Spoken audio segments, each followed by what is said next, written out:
Hi guys, meet for Teo Pyra with 1,200 watt hour ang capacity niya. So, tara, explore natin. I-power on natin siya. Ito yung kanyang discharging time, percentage ng kanyang battery, tapos yung kanyang input watts kapag kayo ay nag-charge through solar or AC input.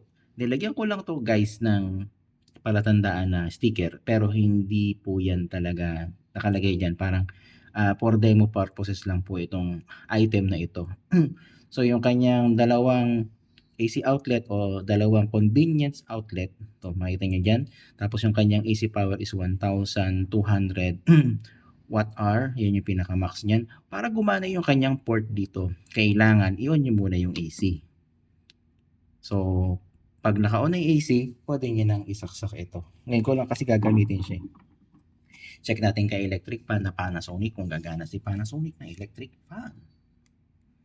Pause natin. Hindi siya gagana. Ganito yan. Para gumana sa electric fan, kailangan pindutin nyo muna yung kanyang AC. So, kailangan naka-on, tapos i-press natin yung AC.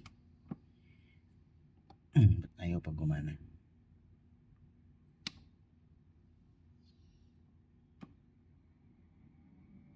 Ayun. So, ang gagawin nyo, long press. Hindi pala siya instant press. So, ito yung kanyang discharging time. So, makikita nyo sa kanyang panel. Ito yun. Ayan. Lagyan natin ang ilaw, medyo madilim. So, yan po. Mapapansin nyo sa ingay ni electric fan ay hindi siya maingay. Kasi ang kanyang pinoproduce na power ay pure sine wave. Maganda po yan kung kayo ay mag-work from home at kailangan nyo ng high availability sa inyong trabaho. Okay, patayin natin electric fan at subukan natin yung kabilang port. Ngayon sa kabilang port naman guys, ganoon naman din, isasaksak nyo lang siya. Saka gandahan niya, napakakunat, napakatigas ng kanyang port, hindi siya nagluluso. Walang magiging cause ng arcing o power failure kung sakali siyang nakasaksak yung device nyo.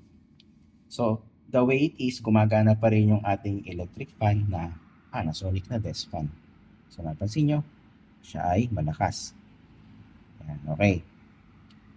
Kailangan guys ay naka pure sine wave ang inyong power station.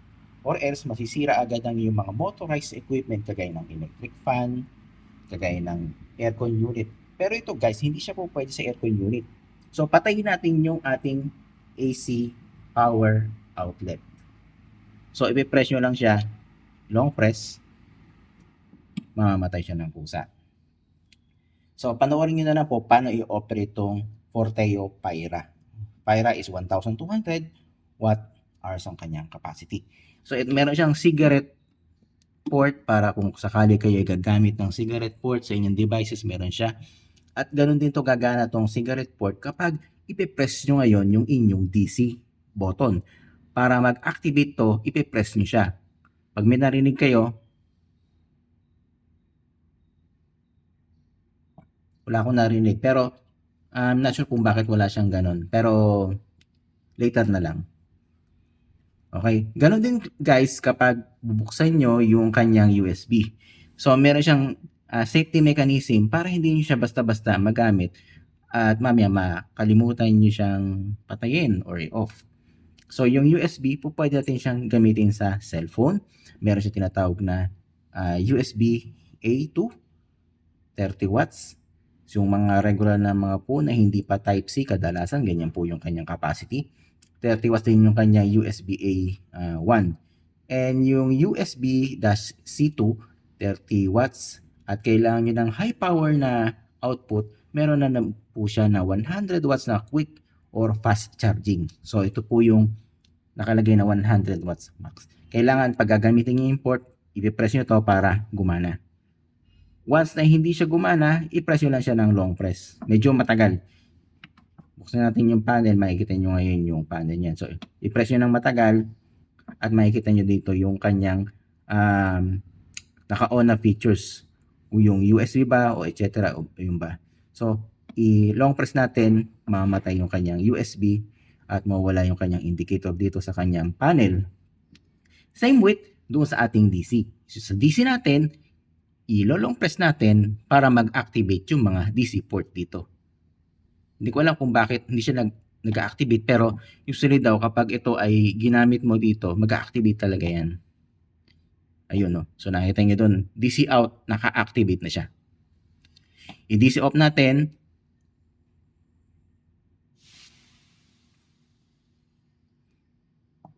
Hindi ko alam kung bakit. Basta i-research ko na lang at ilalagay ko na lang po sa comment box.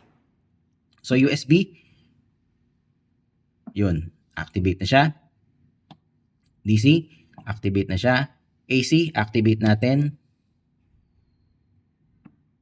Yun. So, ang kagandahan niya, makikita niyo kung naka-activate o hindi naka-activate yung port nito. Kaya kung meron kayong bata o toddler sa bahay na makalikot, iwasan nyo tong ilagay sa mababang lugar. Or di kaya, meron naman siyang feature para hindi siya basta-basta masaksakan ng device at mag-cause ng electrocution. So, ayaw natin mangyari yon guys. So, ito lang ang tinatawag natin na AC input. So, meron tayong kasama dito na plug para dito.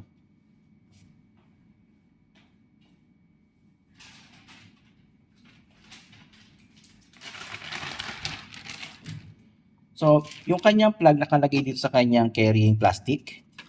Ngayon, kaya natin dito. Isasakyat nyo lang dito siya sa kanyang AC port. Ang alam ko po, pwede siyang gawing UPS at power station na rin. So, pwede nyo siyang gamitin to sabay habang meron kayo nakaload dito ng mga device tulad ng electric fan, monitor, laptop o desktop, whatever. Kahit router o kaya yung Wi-Fi modem, pwede. Pero dalawa lang yung kanyang AC port. So, ang gagawin nyo, bilhin lang kayo ng power extension, mga 1 metro o kalahating metro para yung port maparami nyo. Pero take note huwag kayo maglalagay guys ng electric kettle, rice cooker, kaya pa nito. Pero yung more than 1,000 watts na capacity, lalo na yung electric iron, yung vacuum cleaner, wag kayo maglalagay dito kasi hindi niya kakayanin yun. Mag-o-off siya ng kusa.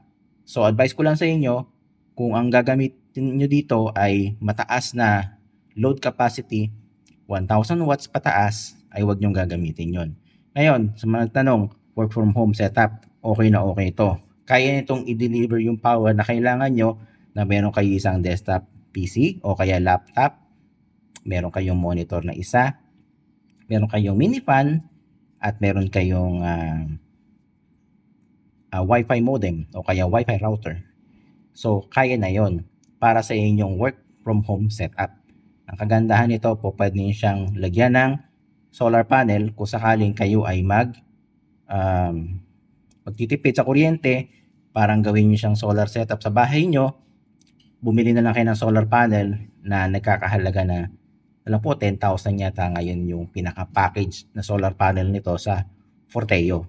So, ito po ay hindi po sponsored, ito po ay for demo purposes lang para ma-aware kayo. Kung bibili kayo ng Forteo, go with Forteo, okay na okay yan. Ako nagre-recommend dyan, wala akong negative feedback dyan. Matibay, ganda ng kaha, meron siyang wireless charging sa ibabaw. Ayan guys, meron siyang wireless charging. Yung phone ko kasi ay hindi siya wireless charging capable. Okay. So kung may tanong kayo, comment na lang kayo guys. Ingat po kayo palagi. Ay by the way, may nagtanong sa akin, ano daw yung tawag dito sa port na to? So ito yung plug, ang tawag dito ay C13.